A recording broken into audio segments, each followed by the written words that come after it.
Assalamualaikum warahmatullahi wabarakatuh dan salam sejahtera.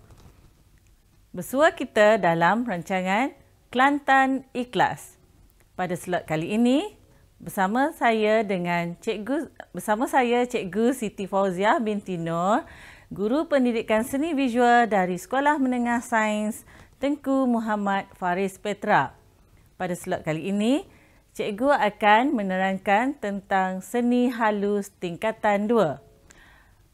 Sebelum kita ke tajuk seterusnya, Cikgu akan kita akan saksikan terlebih dahulu montaj yang telah Cikgu sediakan untuk anda semua.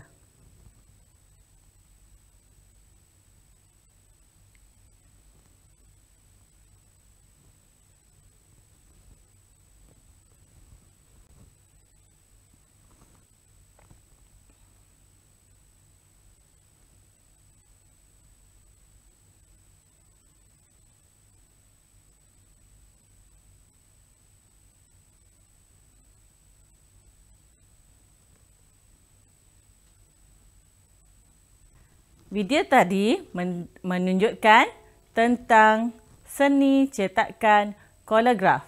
Pernahkah anda mendengarnya? Okey, sebelum itu, Cikgu akan jelaskan standard pembelajaran untuk kita pada kali ini. Di akhir pada pelajaran kita, kita akan menterjemahkan hasil daripada eksperimentasi dan penerokaan media dan teknik dalam penghasilan karya seni cetakan dengan menggunakan imajinasi dan juga secara idea yang kreatif. Okey, seterusnya, Cikgu akan menceritakan sedikit tentang cetakan koligraf. Apa itu cetakan koligraf? Okey, koligraf berasal daripada perkataan Greek iaitu kola, yang bermaksud gam, dan graf yang bermaksud lukisan. Okey, tahukah semua cetakan ini bermula sejak tahun 3000 sebelum Masihi yang dihasilkan oleh orang-orang Sumeria yang menggunakan kulit kerang sebagai hasil seni cetakan. Ini kerana kebanyakan mereka berada berdekatan dengan sungai pada waktu itu. Okey, sejak daripada itu, teknik cetakan telah berkembang sehingga ke negeri China. Ini kerana di negeri China pada masa tersebut telah berlakunya perkembangan penghasilan kertas. Okey, seterusnya, Cikgu akan mengingatkan kembali kepada kaedah dan teknik seni cetakan. Okey, kita ada 4 kaedah seni cetakan, iaitu seni timbulan atau relief, potongan kayu, gurisan kayu, potongan lino dan juga collage. Okey, yang kedua, kaedah benaman ataupun intaglio, yang mana ada 6 teknik di sini. 1. Line engraving, dry point, gurisan asid, koligraf, aquatine dan mezzotint. Okey, kaedah yang ketiga, permukaan ataupun planografi, iaitu litografi. Dan yang keempat, kaedah saring sutra ataupun serigrafi, yang mana ada 4, iaitu open masking, foto emosi, profilm dan stensil. Okey, semua ini anda telah pelajari dalam tajuk sebelum ni. Jadi, kita tengok seterusnya. Dalam tajuk kali ini, Cikgu akan menjelaskan ekspresi seni, iaitu dalam tajuk ini kita dapat menganalisis dan memanipulasi hasil eksperimentasi serta penerokaan terhadap seni cetakan yang mana melalui penggunaan media, proses dan teknik dalam penghasilan karya seni cetakan. Dalam karya seni cetakan, kebanyakannya kita menggunakan asas seni reka, jalinan dan juga garisan sebagaimana yang anda pelajari semasa di tingkatan 1 dalam bahasa seni visual. Okey, yang kedua, di akhir nanti pelajar dapat menzahirkan idea secara kreatif dan inovatif hasil daripada eksperimentasi serta penerokaan teknik dalam penghasilan karya seni cetak. Seterusnya, dalam slide kali ini, cikgu menunjukkan beberapa contoh cetakan koligraf daripada bahan-bahan yang ada di sekitar kita. Pada gambar di sini, kebanyakannya berasal daripada bahan buatan manusia, iaitu kotak bergelugur, tali, benang.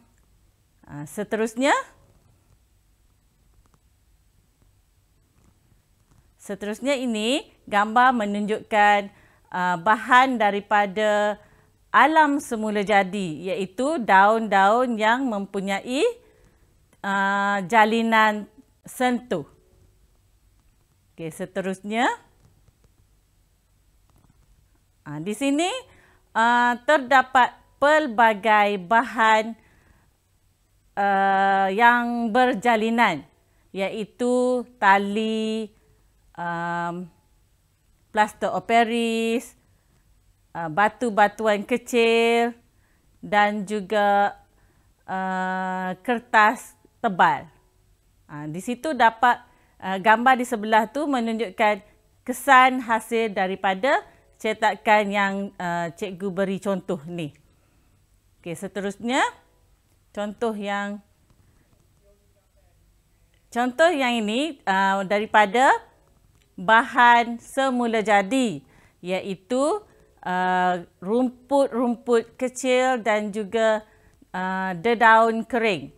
Jadi di situ kamu dapat lihat kesan daripada hasil jalinan-jalinan yang telah ditampal pada cardboard yang untuk menghasilkan cetakan. Contoh seterusnya. Yang ini juga campuran daripada bahan semula jadi, iaitu dedaun-dedaun dan juga rumput-rumput yang ada di sekitar kita yang mana boleh didapati dengan mudah. Jadi benda ni semua anda boleh buat sendiri di rumah. Seterusnya. Yang ini merupakan bahan-bahan yang boleh didapati di dapur kita. Contohnya bunga lawang, kekacang, bunga cengkeh, garam, apa lagi? Bekas polistrin yang bergelugur, benang-benang yang ibu anda semua buat kait tu, apa lagi ya? Butang baju, semua tu boleh kita hasilkan cetakan koligraf seperti contoh yang telah disediakan tersebut. Okey, seterusnya. Pada gambar ini, cikgu menunjukkan alat-alat dan juga bahan yang kita gunakan untuk menghasilkan cetakan koligraf. Antara alat yang kita perlukan ialah apron, gunting, kain lap, kepingan kaca ataupun permukaan rata dan licin, pisau serta sudu. Manakala untuk bahannya pula kita memerlukan dakwat cetak, gam, rice paper ataupun kertas cartridge. Terpenting, bahan-bahan daripada unsur objek buatan manusia yang kita telah saksikan sebelum tadi. iaitu kotak bergelugur, benang dan sebagainya. Okey, seterusnya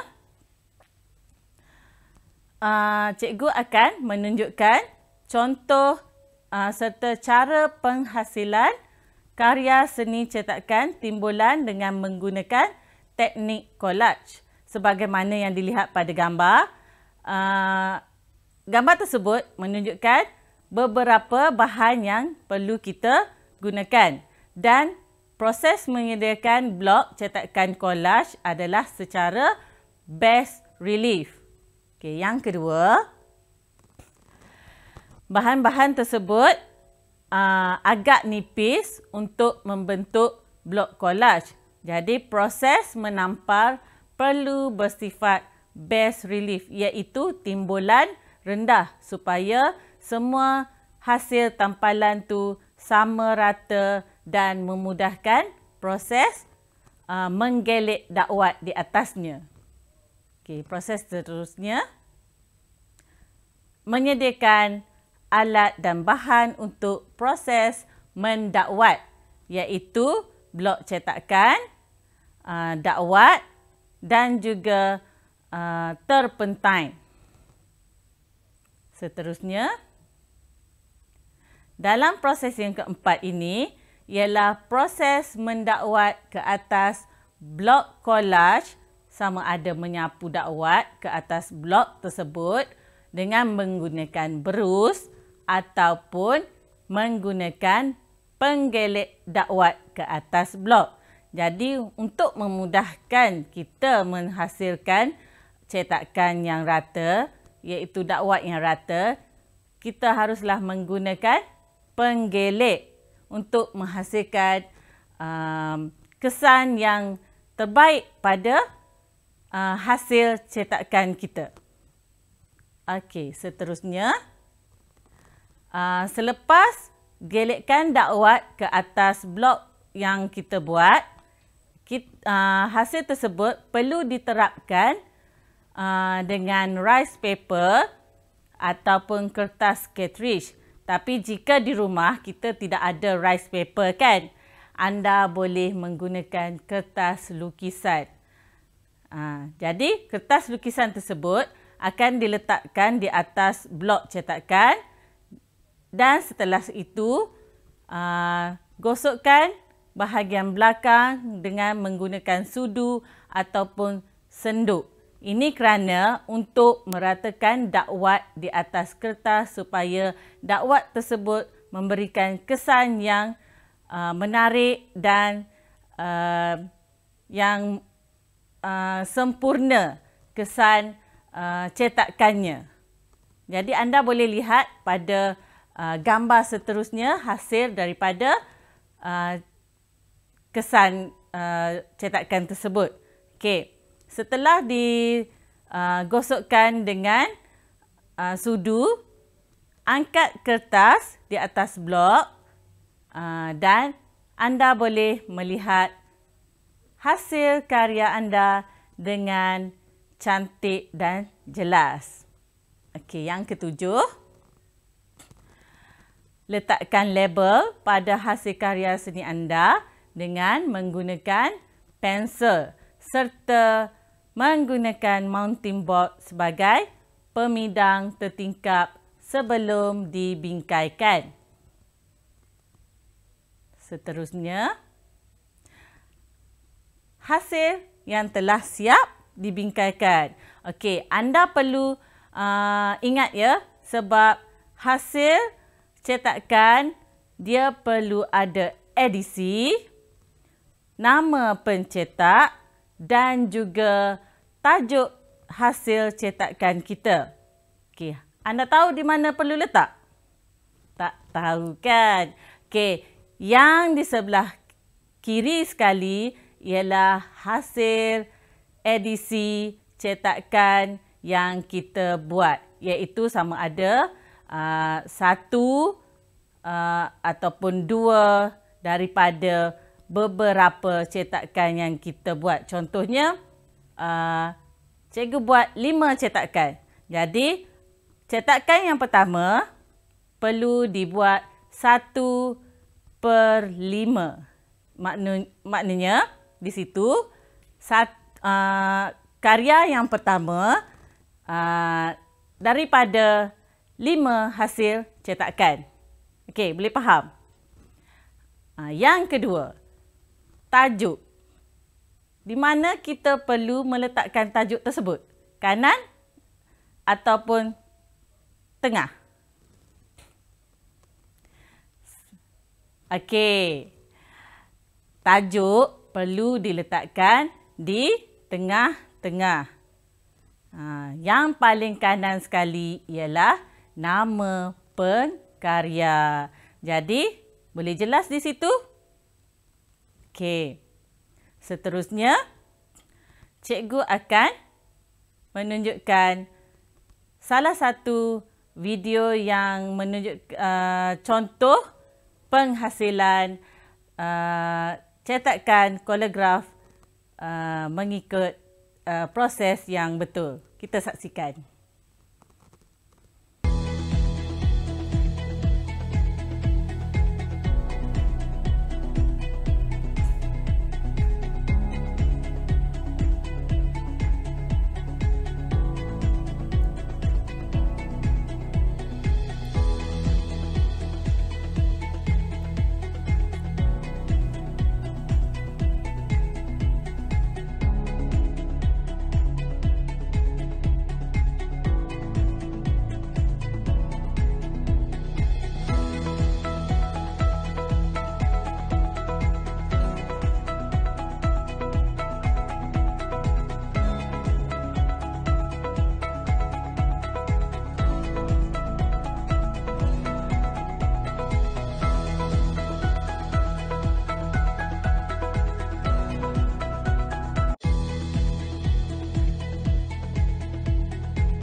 Okey, menarik bukan? Setelah anda menyaksikan video sebentar tadi. Jadi semua aktiviti menghasilkan cetakan koligraf teramat mudah. Jadi di sini cikgu menyediakan aktiviti kendiri kepada anda semua.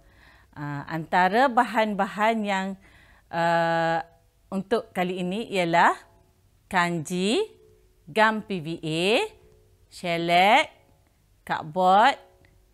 Cardboard itu ialah cardboard bergelugur seperti mana yang ada anda lihat dalam video tadi. Okey, kertas lukisan, cat air atau cat poster, berus dan juga sudu. Okey, untuk bahan-bahan lain selain daripada bahan-bahan yang cikgu tunjukkan, anda juga boleh menggunakan bahan dari dapur ibu anda.